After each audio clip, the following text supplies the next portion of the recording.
Bismillahirrahmanirrahim. Assalamualaikum warahmatullahi wabarakatuh. Alhamdulillah rabbil alamin wa afdhalus salati wa atammut taslim ala sayyidina Muhammadin wa ala alihi wa sahbihi ajma'in. Allahumma akhrijna min dhulumatil wahmi wa akrimna bi nuril fahmi waftah alaina bi ma'rifatil ilm wa sahhil akhlaqana bil hilmi waj'alna ya maulana mimman yastami'una al-qawla fayattabi'una ahsanah. نوينا التعلم والتعليم والإفادة والاستفادة والنفع والانتفاع والحث على تمسك بكتاب الله وسنة رسوله صلى الله عليه وسلم والدعاء إلى الهدى والدلالة على الخير وابتغاء مرضاته وقربه وثوابه وفضله سبحانه وتعالى وبعد. Ini merupakan pertemuan ketiga kita dalam membaca kitab Nihayatul Ushul karangan Imam Al-Isnawi rahimahullah. Di pertemuan sebelumnya sudah kita paparkan penjelasan Imam Isnawi berkenaan tentang mazhab yang ada dalam permasalahan wajib al-mukhayyar. Mazhab pertama datang dari jumhur ulama yang mengatakan bahwa yang wajib itu adalah fi'lu wahidin la bi'ainihi atau wahidun la bi'ainihi. Wajib itu wahid la bi'ainihi. Satu di antara afrad yang ada. Kemudian mazhab yang kedua datang dari kelompok Mu'tazilah yang mengatakan bahwa al-kullu wajib. Al-kullu wajib ini memiliki dua penafsiran menurut ulama, dan penafsiran yang dipilih oleh Imam Isnawi rahimahullah dan sesuai dengan yang disampaikan oleh Imam Baydawi rahimahullah bahwa maksud dari al-kullu wajib itu adalah tidak wajib mengerjakan seluruh afrad yang ada, juga tidak boleh meninggalkan seluruh afrad yang ada. Jadi intinya mazhab yang kedua ini dengan penafsiran yang dipilih oleh Imam Al-Isnawi rahimahullah sesuai dengan mazhab yang pertama. Itu sama-sama mengatakan bahwa yang wajib itu salah satu di antara afrad yang tersedia. Kemudian mazhab yang ketiga disebut dengan qaul tarajum, mengatakan bahwa yang wajib itu satu dan yang satu tersebut muayyan indallah subhanahu wa ta'ala dunan nas. Jadi yang wajib itu satu dan telah ditentukan oleh Allah subhanahu wa ta'ala, namun mukallaf tidak mengetahuinya. Juga sudah disebutkan oleh Imam Isnawi bahwa pendapat mereka yang mengatakan bahwa yang wajib itu mesti muayyan itu bertolak belakang dengan konsep at-takhir.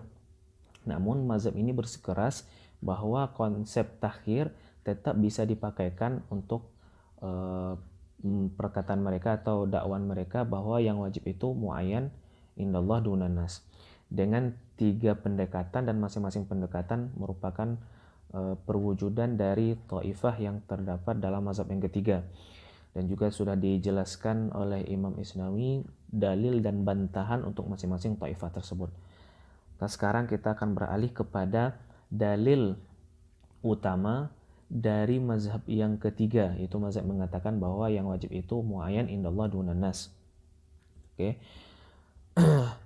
Bagi teman-teman yang memiliki kitab Nihayatul Ushul cetakan Dar Ibni Hazm yang akan kita baca setelah ini terdapat pada halaman 83 di jilid yang pertama. Oke.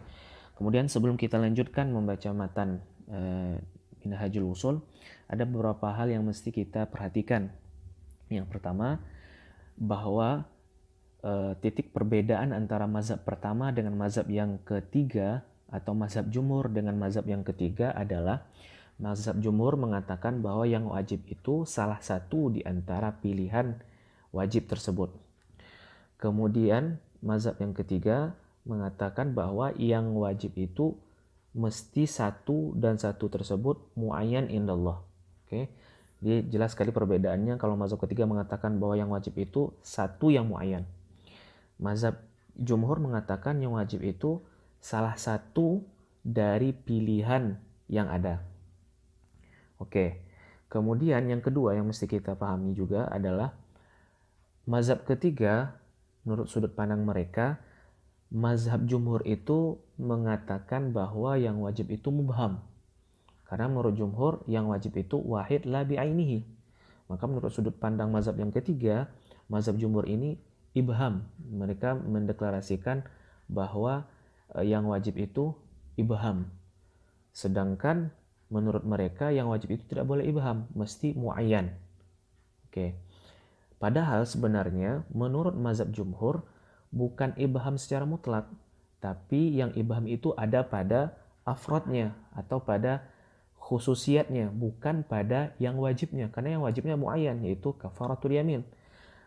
Dan takhir itu diberikan karena terdapat pilihan dalam kafaratul yamin tersebut. Maka sebenarnya ini sebenarnya perbedaan cara sudut pandang antara mazhab ketiga dengan mazhab jumhur. Tapi yang jelas menurut mazhab yang ketiga, bahwa mazhab jumhur itu mengatakan bahwa yang wajib itu ibham. Misalkan menurut mereka yang wajib itu mesti muayyan. Oke. Dan yang ketiga yang mesti kita perhatikan bahwa khasam atau mazhab ketiga sebentar lagi akan menyampaikan 4 dalil mereka berkenaan tentang yang wajib itu mesti satu dan muayyan. Oke. Dan masing-masing dari dalil tersebut mengandung 4 rincian. Jadi ada 4 dalil, masing-masing dalil memiliki 4 rincian. Oke. Itu yang ketiga. Dan hal keempat yang mesti kita ketahui juga bahwa kenapa khasam membatasi dalil mereka menjadi 4? Kenapa tidak lebih atau kurang dari 4? Alasannya adalah wajib itu bisa kita lihat dari 4 sisi. Yang pertama dari sisi wajib itu menggugurkan kewajiban si mukallaf. Atau wajib itu dari segi imtithal atau adamul imtithal. Itu yang pertama. Yang kedua, wajib dari segi ta'alluqnya kepada fi'il tertentu. Wajib dari segi ta'alluqnya terhadap jenis perbuatan. Dari jenis perbuatan. Yang ketiga, itu wajib dari segi wajib dapat mendatangkan pahala jika dikerjakan. Dan yang terakhir, wajib dari segi apabila dia ditinggalkan akan mendatangkan iqab. Jadi ada 4. Yang pertama dari segi dia itu menggugurkan kewajiban. Yang kedua dari segi ta'aluk dari wajib itu sendiri. Yang ketiga, wajib dari segi mendatangkan pahala ketika dikerjakan. Dan yang terakhir, wajib dari segi mendatangkan iqab ketika ditinggalkan. Oke. Sekarang kita akan masuk kepada matan Minhajul Wusul. Qala al-musannif rahimahullah wa nafa'ana Allah bi'ulumihi wa ulumi masyayikhina fid dharain amin. Dalilul qaili bi anna al-wajiba wahidun muayyanun. Dalil yang berpendapat bahwasanya wajib tersebut adalah wahid yang muayyan, satu dan telah ditentukan, satu yang telah ditentukan. Qala, berkata Imam Baydawi rahimahullah, qala qila, dipakaikan sirah qila karena sebagai isyarah bahwa mazhab ini tidak diketahui siapa yang pertama kali mengatakannya, dan juga sekaligus menjadi isyarat bahwa mazhab ini mazhab yang dhaif. Oke. In ata bil kulli, ini merupakan dalil pertama dari 4 dalil yang disebutkan oleh khasam. Dan urutannya sesuai dengan urutan i'tibar atau wajib dari 4 segi yang kita sebutkan sebelumnya. Yang pertama itu adalah dari segi dia itu isqatul fardi, atau dari segi menggugurkan kewajiban. Ini yang pertama. In ata bil kulli ma'an, jika si mukallaf mengerjakan seluruh afrad yang ada secara bersamaan atau sekaligus, falimtithal, ini dia baru masuk falimtithal, maka gugurnya kewajiban si mukallaf tersebut imma bil kulli, bisa jadi karena bil kulli ini maksudnya min haitsu majmu'uhu, dari segi keseluruhan dari wajib tersebut. Artinya seperti ini. Yang wajib itu adalah mengerjakan kafaratul yamin. Kemudian ketika si mukallaf mengerjakan seluruh afrodnya yang ada bersamaan, maka dihitunglah masing-masing dari afrod kafaratul yamin tersebut bahagian atau juzuk dari yang wajib. Berarti it'am itu ada mempengaruhi sepertiga dari yang wajib, iksa itu juga mempengaruhi sepertiga, dan yang terakhir i'taq juga memiliki sebagian sepertiga dari keseluruhan yang wajib. Maka ketika si mukallaf mengerjakan kafaratul yamin seluruh kafaratul yamin tersebut, maka gugurnya karena gabungan dari sepertiga tersebut. Itu maksud dari imma bil kulli, imma bil kulli. Dan kata beliau fal kullu wajibun. Kalau kita katakan bahwa gugurnya kewajiban si mukallaf lantaran mengerjakan seluruh afrod kafaratul yamin, berarti seluruhnya wajib, dalam artian tidak boleh ditinggalkan. Padahal kita sepakat bahwa pilihan yang mana saja yang dilakukan oleh si mukallaf akan menggugurkan kewajibannya.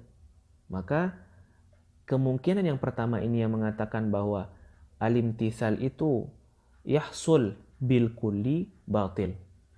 Jadi gugurnya kewajiban karena mengerjakan afrad kafarah tersebut tidak bisa diterima. Karena kita sudah sepakat dari awal bahwa yang wajib itu cuma satu. Yang wajib itu cuma satu, tapi yang satu tersebut telah ditentukan oleh Allah Subhanahu wa Ta'ala. Oke, kita lanjutkan ihtimal yang kedua dari dalil yang pertama. Ihtimal yang kedua kata Imam Baydawi rahimahullah, au bi kulli wahidin, atau masing-masing dari afrad yang ada. Fatajtami'u mu'athiratun ala atharin wahidin. Kalau kita katakan bahwa gugurnya si mukallaf ketika kewajibannya ketika mengerjakan seluruh afrad kafarah tersebut sekaligus, karena masing-masing dari afrad tersebut merupakan illah mustaqillah atau sebab mustaqil dari gugurnya kewajiban. Apa maksud dari bikulli wahidin dan apa perbedaannya dengan bilkulli wa bikulli wahidin? Kalau pada bikulli wahidin, masing-masing dari afrad yang ada itu merupakan illah mustaqillah. Kalau tadi pada bilkulli, it'am itu sepertiga dari yang wajib, kemudian iksa sepertiganya lagi, kemudian i'taq sepertiga yang terakhir, maka pada bikulli wahidin, it'am itu merupakan sebab yang mustaqil pada wajibnya kafaratul yamin. Begitu pula dengan al-iksa. Al-iksa merupakan illah, kita sebut illah, yang mustaqillah untuk gugurnya kewajiban kafaratul yamin. Begitu pula pada al-i'taq. Jadi bedanya kalau bil kulli itu masing-masing dari afrad merupakan juzuk dari yang wajib, sedangkan bikulli wahidin masing-masing dari afrad merupakan illah mustaqillah untuk gugurnya kewajiban. Oke, itu maksud dari bikulli wahidin. Lalu kata mazhab yang ketiga ini, kalau kita katakan bahwa masing-masing dari afrad tersebut merupakan illah mustaqillah, maka kita akan sampai pada ijtima'u mu'athiratin ala atharin wahidin.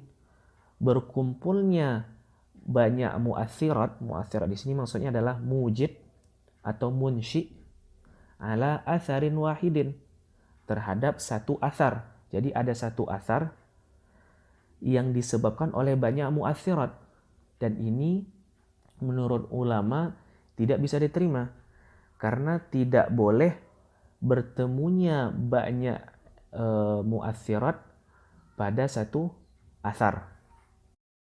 Jika kita paksakan menerima ijtima'u mu'athiratin ala atharin wahidin, berarti kita juga secara otomatis menerima atau memperbolehkan terjadinya tanaqud. Kenapa seperti itu? Karena illah mustaqillah itu tidak butuh kepada illah lain untuk membuat sesuatu atau menghasilkan ma'lul. Oke, kita ulangi. Kata beliau, ijtima' mu'athiratin ala atharin wahidin tersebut batil. Alasan batilnya karena ini secara tidak langsung memperbolehkan tanaqud. Oke, kenapa bisa tanaqud? Kita masuk kepada contoh. Kita ambil contoh untuk lebih mudahnya. Misal ada sebuah asar. Asar tersebut dihasilkan oleh dua illah. Dua illah kalau kita katakan boleh ijtima' mu'atsirat ala atsarin wahidin. Oke. Yang mana illah A dan illah B itu merupakan illah mustaqillah. Apa maksud dari illah mustaqillah? Illah yang tidak butuh kepada illah lain, yang dengan dirinya sendiri sudah bisa menghasilkan al-ma'lul. Oke. Dalam kasus kita sekarang, asar ini muncul karena gabungan illah A dan illah B. Oke. Di saat yang bersamaan, sebenarnya illah A tidak butuh kepada illah B agar terjadinya ma'lul tersebut atau adanya asar tersebut. Tetapi kita katakan bahwa asar tersebut ada karena gabungan dari illah A dan illah B. Berarti di saat yang bersamaan asar butuh kepada illah A,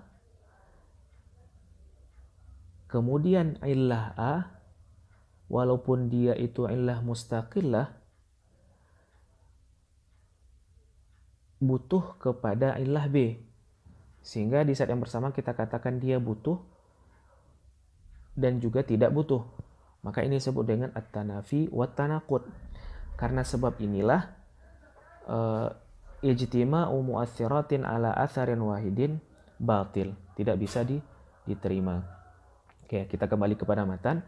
Maka dan kita katakan bahwa masing-masing dari illah atau masing-masing dari afrod yang ada merupakan illah mustaqillah, maka hal ini tidak bisa diterima sesuai dengan batalnya konsep ijtima'u mu'atsiratin ala atsarin wahidin. Sekarang kita lanjutkan kepada ihtimal ketiga pada dalil yang pertama, yaitu kemungkinan suqutul fardi dari si mukallaf kalau mengerjakan seluruh afrod yang wajib itu secara bersamaan. Oke, bisa jadi gugurnya kewajiban itu karena biwahidin ghairi muayyanin. Jadi misalnya seorang mukallaf mengerjakan kafarah, salah satu seluruh kafarah afrod dari kafarah, kemudian dia gugur kewajibannya itu karena sesuatu yang mubham. Walam yujad. Dan tentu ini tidak ditemukan atau tidak bisa diterima. Kenapa? Karena bagaimana mungkin seseorang gugur kewajibannya karena mengerjakan sesuatu yang mubham. Pasti gugurnya kewajiban seseorang itu karena mengerjakan sesuatu yang muayyan. Oke. Dan berarti ihtimal yang ketiga juga batal, sebagaimana batalnya atau tidak terimanya ihtimal kedua dan yang pertama. Sekarang tinggal kemungkinan terakhir. Ini merupakan taksim akli. Kemungkinan terakhir. Apa kemungkinan terakhir? Kata Khasam, au biwahidin muayyan. Itu imtithalnya si mukallaf atau gugurnya kewajiban si mukallaf. Jadi imtithal itu sebenarnya artinya adalah mematuhi perintah. Tapi untuk lebih mudah memahami, kita ganti maksud dari imtithal tersebut menjadi isqatul fardi. Oke, kita kembali kepada matan au biwahidin muayyan. Maka gugurnya kewajiban si mukallaf karena mengerjakan satu yang muayyan. Wahwal matlub. Dan inilah yang bisa diterima. Jadi dari taksim akli ini ada 4. Kemudian karena sudah kita batalkan atau kita tolak 3 yang pertama, otomatis kita harus menerima kemungkinan yang keempat, yaitu gugurnya kewajiban si mukallaf karena mengerjakan satu yang muayyan. Oke. Ini merupakan 4 ihtimal dalam dalil yang pertama. Dan 4 ihtimal ini juga berlaku untuk dalil-dalil berikutnya, pada dalil yang kedua, yang ketiga, dan yang keempat. Oke, untuk kita rapikan lagi pemahaman kita berkenaan tentang 4 kemungkinan ini, kita ulang. Bisa jadi dalam dalil yang pertama, bisa jadi gugurnya kewajiban si mukallaf jika mengerjakan seluruh afrod yang wajib tersebut sekaligus. Yang pertama bil kulli, dengan iktibar masing-masing dari sudut pandang masing-masing dari afrad kafaratul yamin, contohnya bahagian dari sebab gugurnya kewajiban, dan ini ditolak. Karena kalau kita terima berarti seluruhnya wajib dikerjakan. Karena kalau tidak dikerjakan seluruhnya berarti wajib itu tidak sempurna karena ada juzuknya yang tidak terpenuhi. Oke. Yang kedua, ihtimal gugurnya kewajiban si mukallaf tersebut adalah dengan iktibar bil kulli, masing-masing dari afrad kafaratul yamin merupakan illah mustaqillah, dan ini juga dibantah karena kalau kita anggap masing-masing dari afrad kafarah tersebut merupakan illah mustaqillah, berarti wajib dikerjakan seluruhnya. Wajib dikerjakan seluruhnya. Juga ini juga bertentangan dengan pendapat ulama yang mengatakan bahwa ijtima' mu'assirat ala atharin wahidin batil, sebagaimana dengan rincian yang sudah kita sebutkan sebelumnya. Kemudian ihtimal yang ketiga yaitu gugurnya kewajiban si mukallaf karena mengerjakan sesuatu yang mubham. Dan ini juga ditolak karena tidak mungkin seseorang gugur kewajibannya karena mengerjakan sesuatu yang mubham. Mesti gugurnya dengan kewajiban dengan mengerjakan yang muayyan. Maka tinggal kemungkinan yang terakhir, itu kemungkinan keempat yang mengatakan bahwa gugurnya kewajiban si mukallaf karena mengerjakan yang muayyan. Oke. Dan karena tiga kemungkinan pertama dibatalkan atau ditolak, maka tinggallah kemungkinan terakhir, dan inilah kemungkinan yang benar kata mazhab yang ketiga ini. Dan kita lanjutkan kepada dalil yang kedua. Khasam mengatakan, atau mazhab yang ketiga mengatakan bahwa aydon, atau bisa juga al-wujubu muayyan, ini dari sesuai dengan urutan yang kita sebutkan di awal bahwa wajib itu punya 4 segi. Pertama dari segi menggugurkan kewajiban sudah kita bahas. Yang kedua dari segi ta'alluqnya. Oke, berkata mazhab yang ketiga, al-wujubu muayyanun fa yastad'i muayyanan. Wajib itu bersifat adalah muayyan, fa yastad'i muayyanan. Maka dia juga butuh kepada sesuatu yang muayyan. Maksudnya seperti ini. Wajib yang merupakan hukum itu bersifat muayyan. Dan selayaknya yang muayyan tersebut atau mestinya yang muayyan tersebut menempel atau terdapat pada sesuatu yang juga muayyan. Tidak mungkin sesuatu yang muayyan terdapat pada sesuatu yang mubham. Seperti hukum wajib itu menempel atau terdapat pada puasa Ramadan misalnya. Tidak mungkin hukum wajib terdapat pada sesuatu yang tidak diketahui. Itu mustahil. Oke, itu kata mazhab yang ketiga. Kata mereka wujub muayyanun fasad'i muayyanan. Oke. Kalau kita sepakat bahwa sesuatu yang muayyan itu mesti atau menghendaki yang muayyan pula, maka yang jadi pertanyaan berikutnya adalah apakah muayyan yang menjadi muta'allaq dari wujub tersebut bersifat kul, al-kul, atau kullu wahidin, atau wahid muayyan. Lalu bagaimana dengan kemungkinan yang wahid ghairu muayyan? Kan tadi kita katakan bahwa 4 kemungkinan ini berlaku untuk masing-masing dalil yang disebutkan oleh mazhab yang ketiga. Tapi kebetulan untuk dalil yang kedua, kemungkinan wahidin ghairi muayyanin tidak bisa kita pakai karena kita di awal sudah dikunci dengan ittifaq bahwa yang muayyan itu berta'alluq kepada yang muayyan juga.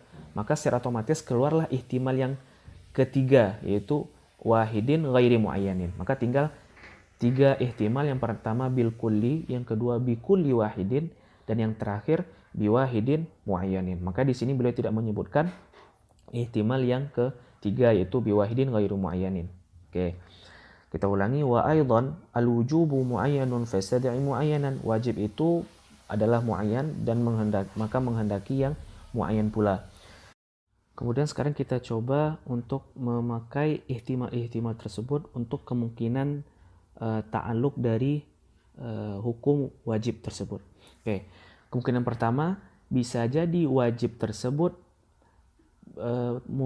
berta'alluq kepada seluruh afrod dari kafaratul yamin dari sudut pandang masing-masing dari afrod tersebut bahagian dari wajib.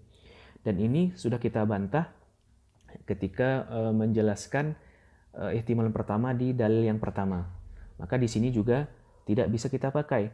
Karena kalau kita katakan bahwa ta'alluq wujub tersebut kepada seluruh afrod bi'tibar bahwasanya masing-masing dari afrod tersebut juzu, maka secara tidak langsung kita mengatakan bahwa seluruh afrod tersebut mesti dikerjakan, itu juga batil.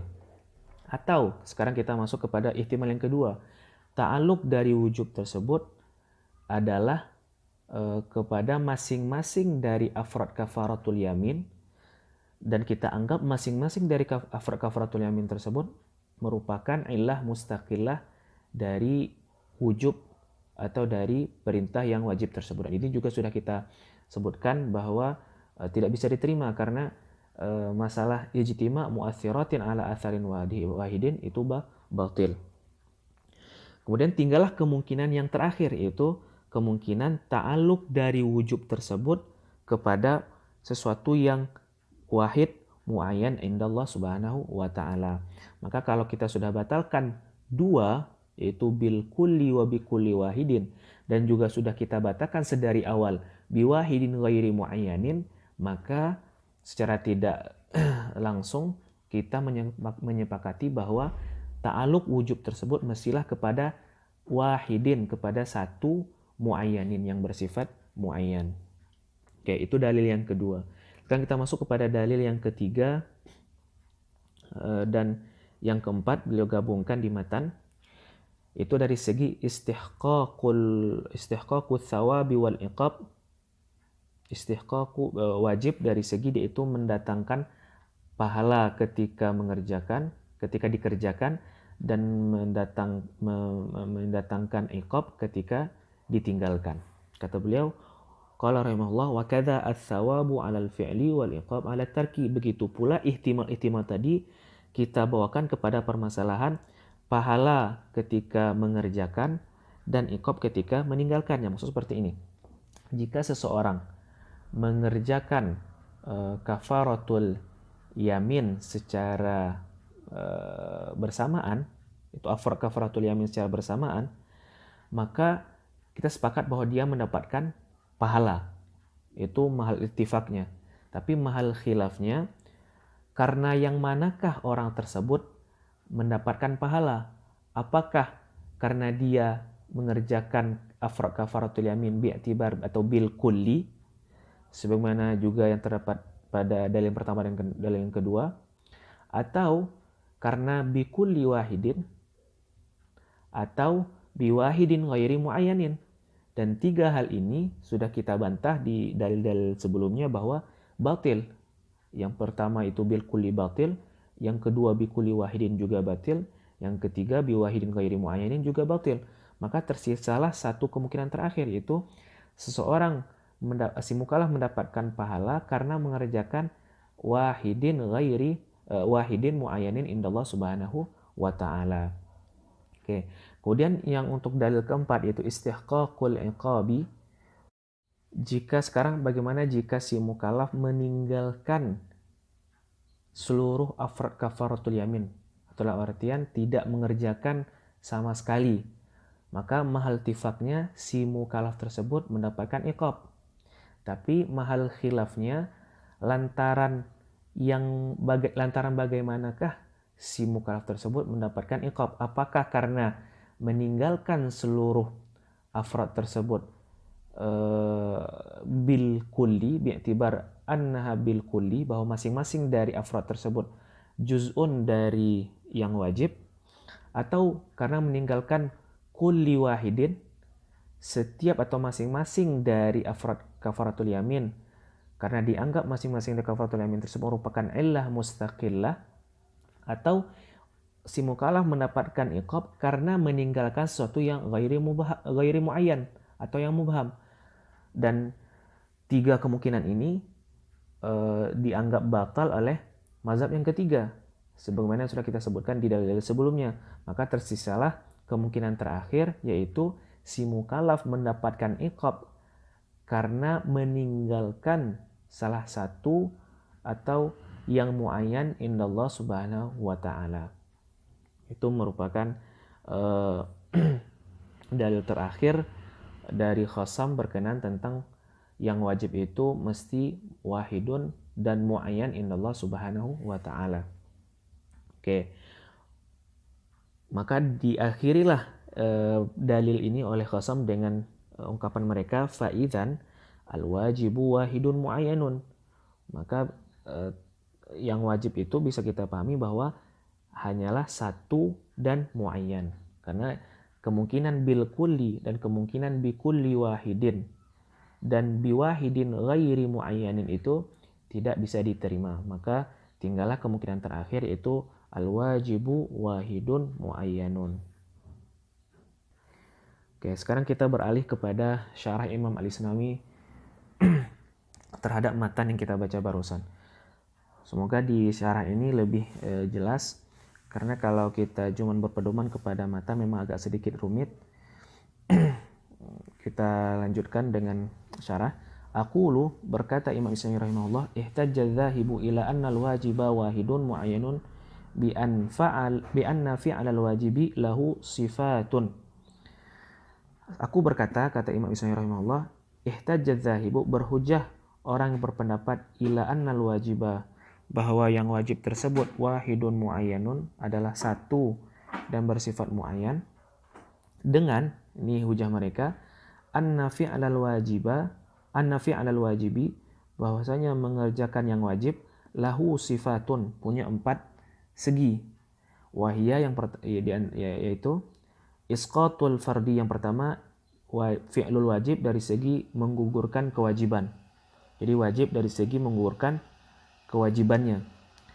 Wa kaunuhu wajiban, yang kedua wajib itu dari segi dia wajib, atau dalam matan tadi kita sebutkan wajib dari segi ta'alluqnya kepada yang muayyan atau ghairu muayyan.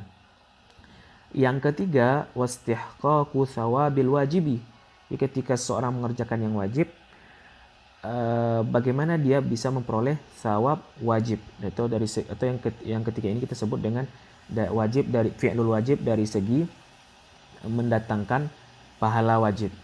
Wa tarakahu aidan lahu khassah, di matan digabungkan oleh Imam Baydawi rahimahullah antara thawab dan iqab. Tapi di sini dirincikan oleh Imam Isnawi bahwa istihqaqil iqab itu kita anggap menjadi dalil yang keempat. Wa tarakahu aidan lahu khassatan wa hiya istihqaqul iqab. Itu berhaknya seorang mendapat iqab lantaran meninggalkan melakukan afrad yang ada. Kemudian berkata Imam Isnawi rahimahullah, wa hadhil arba'atu tadullu ala annaha wahidun muayyanun, dan 4 hal barusan menunjukkan bahwasanya wajib itu wahidun muayyanun, adalah satu yang bersifat muayyan. Tsumma dzakara al-musannifu hadhil awsafa ala hadha tartib. Kemudian musannif itu Imam Baydawi rahimahullah menyebutkan hadhil awsaf, yaitu sifat-sifat yang kita sebutkan berkenaan tentang wajib ini, ala hadzal tertib, sesuai dengan urutan yang kita sampaikan barusan. Fabada'a bisqatil fardi, maka musannif memulai dari sifat wajib atau sifat fi'il wajib, bi isqatil fardi, dari segi dia itu menggugurkan kewajiban. Wa 'abbara anha bil imtithal, dan musannif rahimahullah menyebutkan dengan ungkapan lain, dengan istilah lain, yaitu dengan istilah al-imtithal. Di antara isqat fardi dengan imtithal itu maksudnya sama. Faqala, berkata Imam Baydawi rahimahullah, idza atal mukallafu bil khisali jami'iha, apabila seorang mukallaf melakukan seluruh khisal yang ada fi waqtin wahidin, di waktu yang bersamaan atau sekaligus, fala syakka fi kaunihi mumtathilan, maka tidak dikeragui lagi bahwasanya dia telah melakukan perintah atau telah gugur kewajibannya. Wa hadzal imtithalu la jaiza ayakuna mu'allalan bil kulli. Dan gugurnya kewajiban si mukallaf tersebut tidak boleh kita katakan atau disebabkan bil kulli, karena mengerjakan seluruh afrodnya. Maksud dari bil kulli min haitsu huwa kullu, dari segi dia itu kul. Ala maknanya annahu yakunul majmu'u wal 'illatu fi isqatil wajibi, bahwasanya majmu' yaitu keseluruhan dari afrod yang ada, huwal 'illah merupakan satu illah fi isqatil wajibi, dalam menggugurkan kewajiban si mukallaf tersebut. Maksud dari annahu yakunul majmu'u huwal illah, jadi masing-masing dari afrod tersebut merupakan bahagian dari satu illah.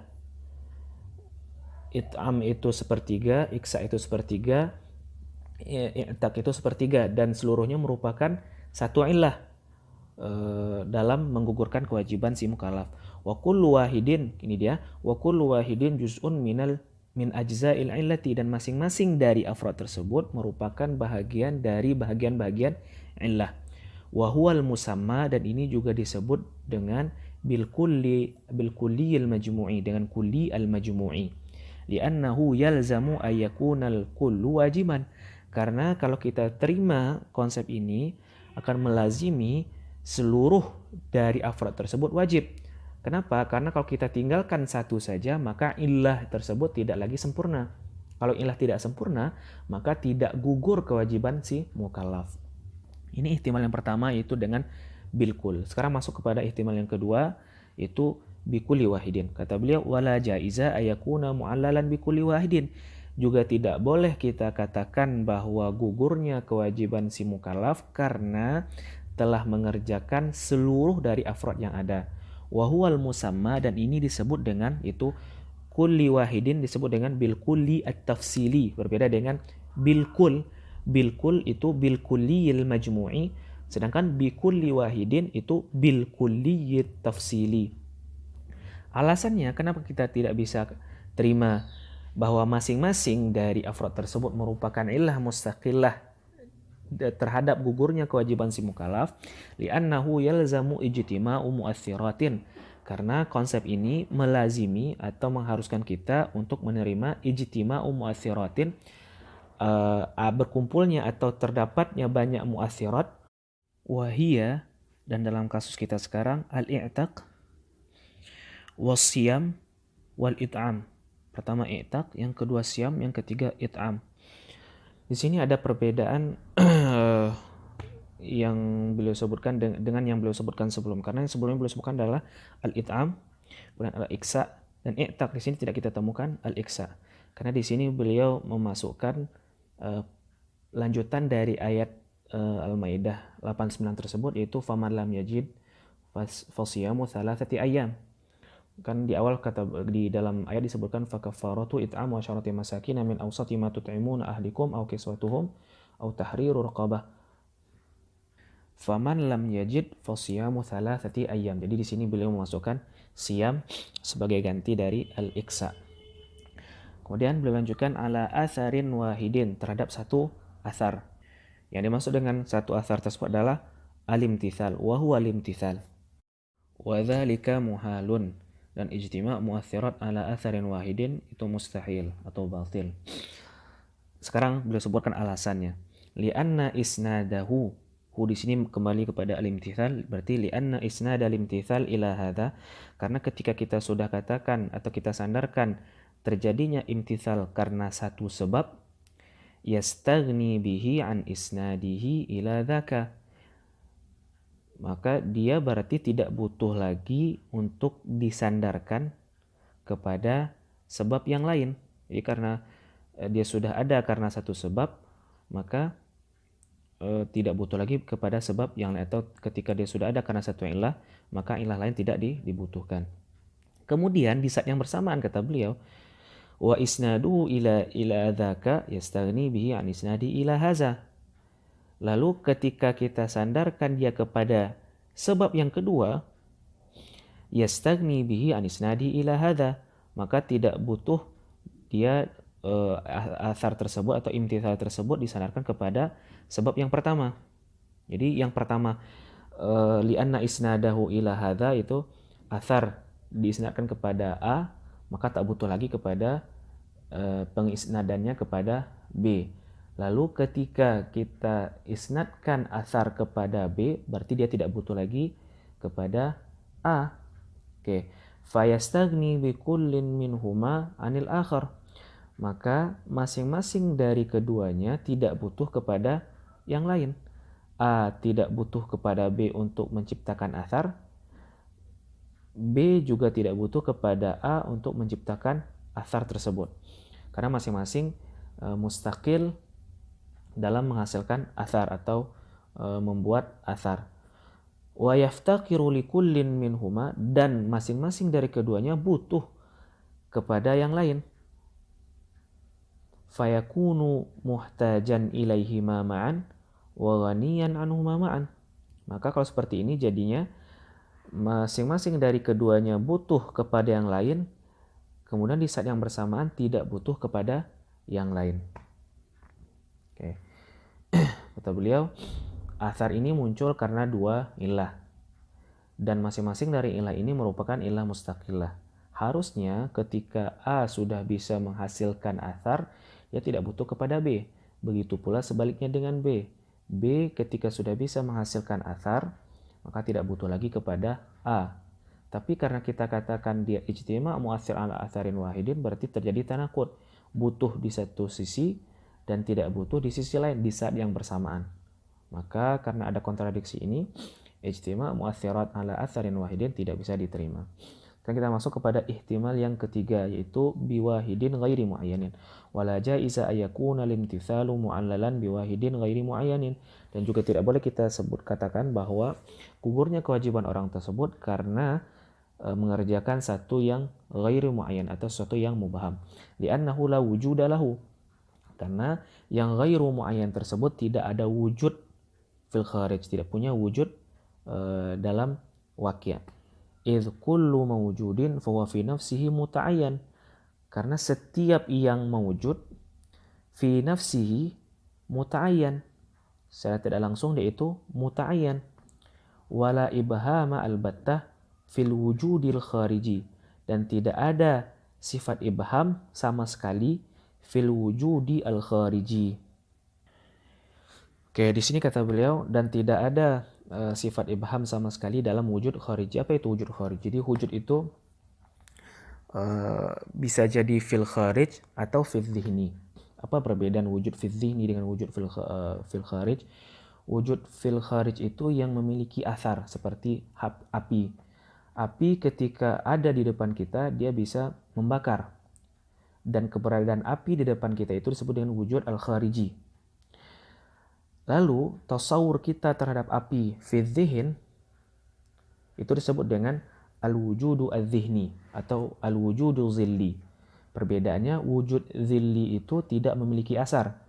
Karena ketika kita tasawurkan api dalam pikiran kita, maka sifat membakar yang ada pada api fil kharij itu tidak ada di fil dhihin. Karena kalau ada, berarti setiap orang yang memikirkan api akan terbakar kepalanya atau pikirannya. Dan itu tidak kita temukan. Maka kata beliau di sini wala ibham albatta fil wujudil khariji. Setiap yang wujud khariji itu mesti muta'ayyan fi nafsihi.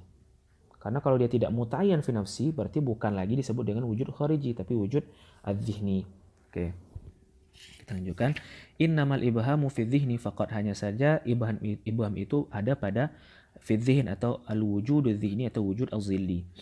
Fa idzan tafa dzalika kulluhu, apabila tersebut dibatalkan, ta'ayyana anna limtithal, maka pasti atau tetaplah bahwa imtithal, gugurnya kewajiban si mukallaf, hasala biwahidin muayyanin, berasal atau terjadi karena satu yang muayyan indallah subhanahu wa ta'ala, mubhamin indana, dan mubham menurut kita. Wa huwal matlub, dan inilah yang matlub.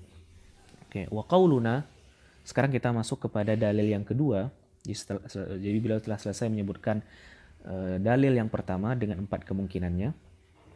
Wa qawluhu wa aidan al-wujubu muayyan ila akhiri, dan juga wajib itu bersifat muayyan sampai selesai.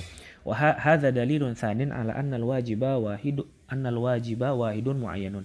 Ini merupakan dalil kedua yang mengatakan bahwa wajib itu satu yang muayyan. Wa huwa al-wasfu tsani, dan ini merupakan sifat yang kedua min jumlatil awsafil mutaqaddimati dzikruha, dari sifat-sifat yang kita sebutkan sebelumnya. Sifat yang mana? Itu sifat fi'lul wajib. Kata beliau di awal, fi'lul wajib itu lahu sifat, memiliki beberapa sudut pandang. Pertama, dari segi isqatul fardi, yang kedua min kaunihi wajiban, yang ketiga istihqaqu thawab, yang keempat istihqaqu al-iqab. Sekarang kita bahas dari sudut pandang min kaunihi wajiban, atau istilah lainnya dari ta'alluq wajib tersebut. Dari ta'alluq wajib tersebut. Wa taqriruhu min wajhaini, dan penjelasannya bisa dari dua sisi. Yang pertama, ahaduhuma annal hukma syar'i muta'alliqun bi fi'lil mukallaf, bahwa hukum syar'i yaitu wajib, mandub, mubah, makruh, dan haram, muta'alliqun bi fi'lil mukallaf, berkaitan atau terdapat melekat pada perbuatan mukallaf.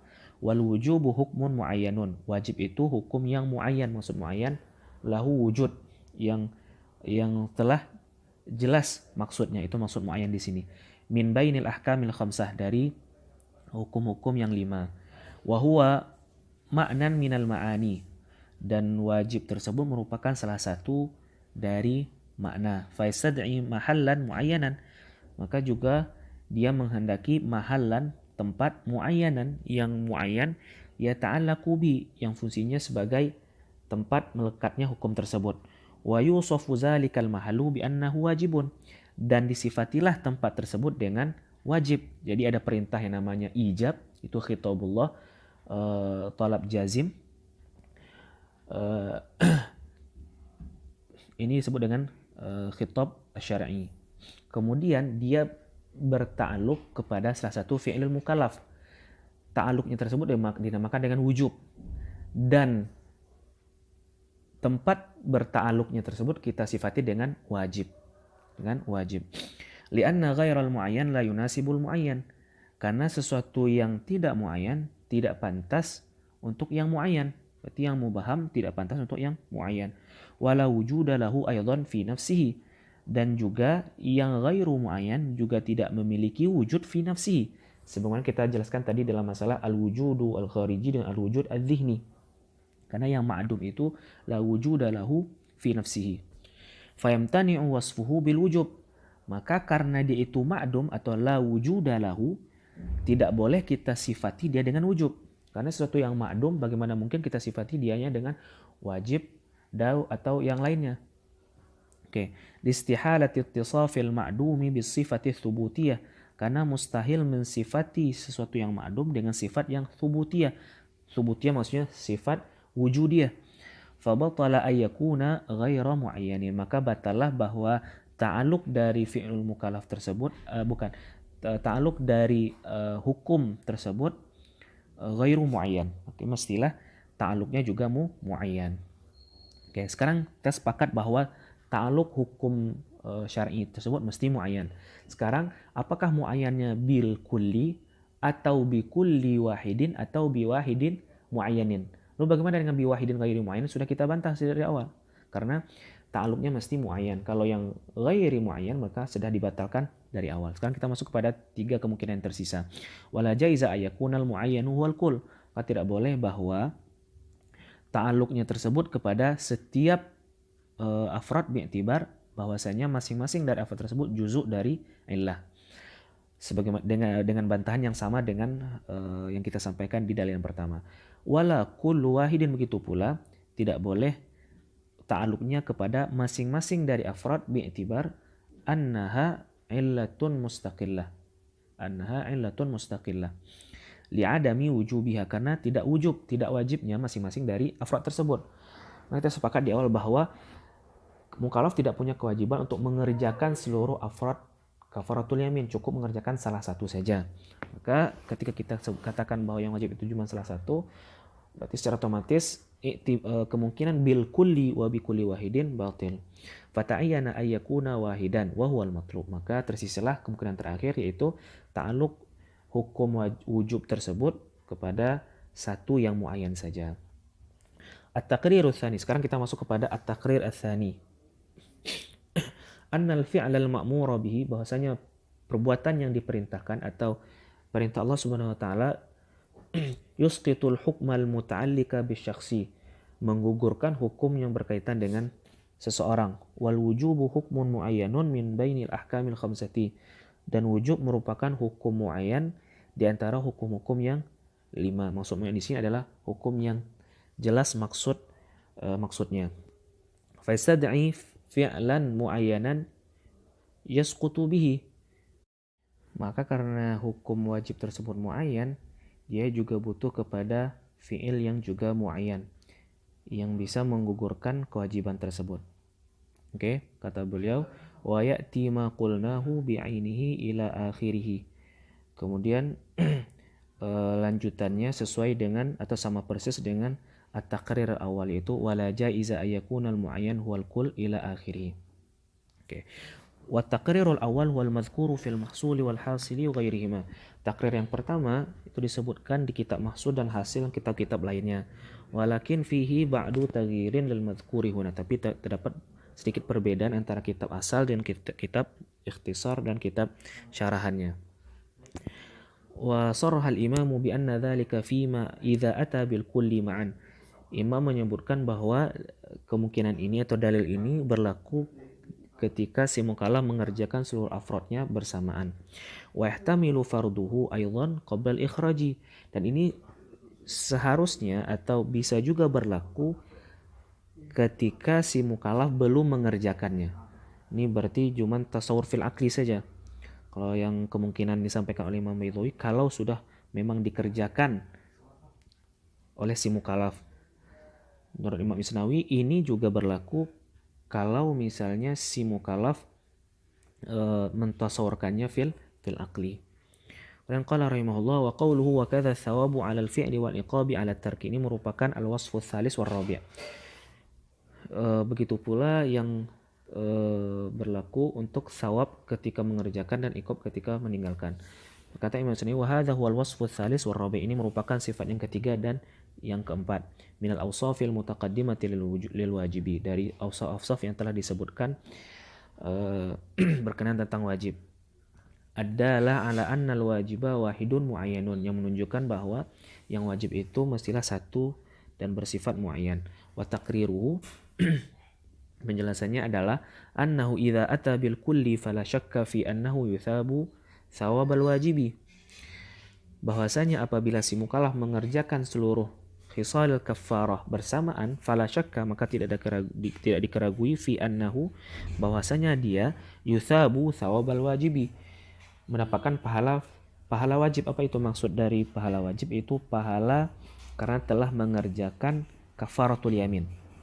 Wa dzalika la jaiza ayakuna 'alal kulli, dan dia mendapatkan thawabal wajib itu tidak boleh karena dia mengerjakan seluruh dari afrad kafaratul yamin dengan anggapan bahwa masing-masing dari afrad kafaratul yamin merupakan juzuk dari fi'lil wajib. Kemudian wala ala kulli wahidin, juga tidak boleh kita katakan bahwa si mukallaf tersebut mendapatkan thawabul wajib karena mengerjakan seluruh afrad yang ada dengan anggapan bahwa masing-masing dari afrad tersebut merupakan illah mustaqillah. Kemudian yang kemungkinan ketiga itu wala ala wahidin la bi'ainihi, bahwa si mukallaf mendapatkan thawabul wajib karena mengerjakan sesuatu yang mubham. Ibarah mazhab yang ketiga wahid la bi'ainihi itu sama dengan ibarahnya jumhur wahid la bi'ainihi, tapi maksudnya berbeda. Maksud jumhur dengan wahid la bi'ainihi adalah yang wajib itu salah satu dari afrad yang ada atau salah satu dari pilihan yang ada. Sedangkan pengertian wahid la bi'ainihi menurut mazhab ketiga adalah sesuatu yang mubham. Oke, kita ulangi. Juga tidak boleh kita katakan bahwa si mukallaf mendapatkan thawabul wajib karena mengerjakan sesuatu yang mubham.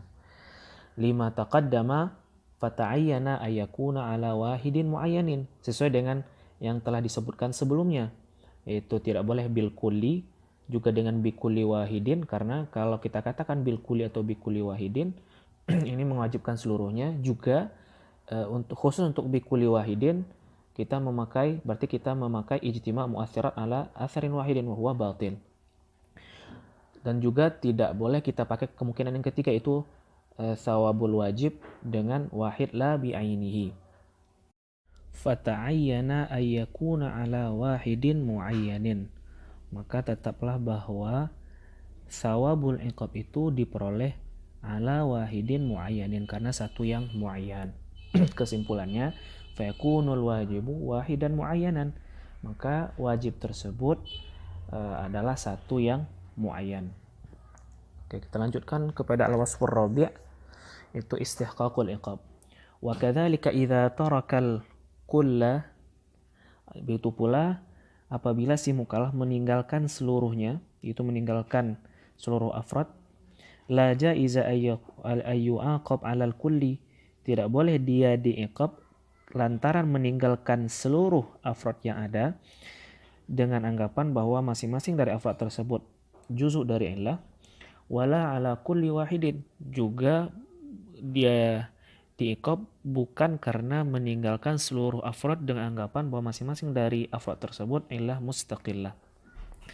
Wala ala wahidin la bi'aini, begitu pula dia diiqab bukan karena meninggalkan sesuatu yang mubham.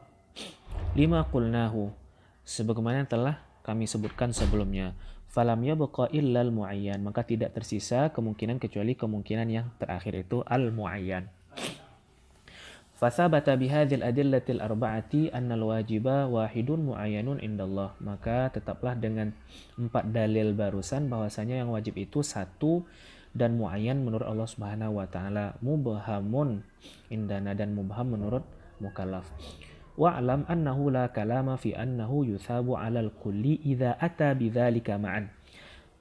Berkata Imam Syafi'i rahimahullah, ketahuilah bahwasanya tidak ada perbedaan pendapat dalam hal bahwasanya si mukallaf tersebut mendapatkan thawab, mendapatkan pahala 'alal kulli dari keseluruhannya, idza ata bidzalika ma'an, apabila dia mengerjakan seluruhnya sekaligus. Jadi ketika si mukallaf mengerjakan it'am, iksa, dan i'taq, beliau mendapatkan seluruh pahalanya, tidak ada pahala yang hilang. Innamal kalamu, tapi yang menjadi pembincangan di sini adalah fi thawabil wajib, dalam hal thawabil wajib, itu mana di antara afrad tersebut yang dianggap menggugurkan kewajibannya.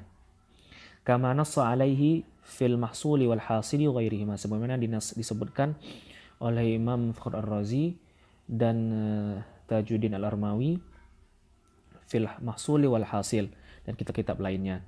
Fa itlaqul musannifi laysa bijayyidin, maka keumuman yang disampaikan oleh Imam Baidawi kurang tepat. Jadi di sini kata beliau, yang jadi perdebatan kita tadi itu masalah thawabul wajib, bukan dalam masalah apakah seluruh dari afrad yang dia kerjakan mendapatkan pahala atau tidak. Oke. Wa thawabul wajibi yazidu ala thawabin nafli bi 70 darajah, dan pahala wajib itu lebih banyak dari pahalanya sunnah 70 kali lipat.